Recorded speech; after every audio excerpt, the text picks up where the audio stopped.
C'est quoi la différence entre un soldat, un sous-officier et un officier? Abonne-toi parce que je te partage des conseils sur l'armée tous les jours. J'étais officier dans l'armée de terre. Officier, c'est la catégorie du dessus. Dans les officiers, on a aussi les officiers subalternes, supérieurs et généraux. Faut comprendre que l'armée, c'est une grosse pyramide. C'est une méga hiérarchie.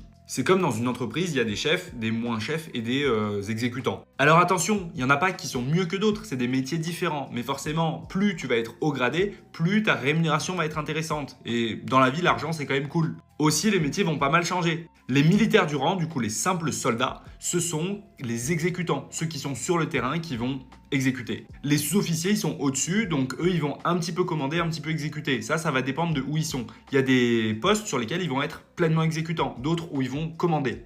Et ensuite, les officiers, eux, c'est ceux qui prennent plus les décisions et qui vont un petit peu plus gérer. Et dans l'armée, le fonctionnement varie beaucoup d'une unité à l'autre. Il y a plus de 300 métiers, il y a plein d'unités différentes, donc il n'y a pas de valeur absolue. Si tu as d'autres questions sur l'armée, c'est en commentaire.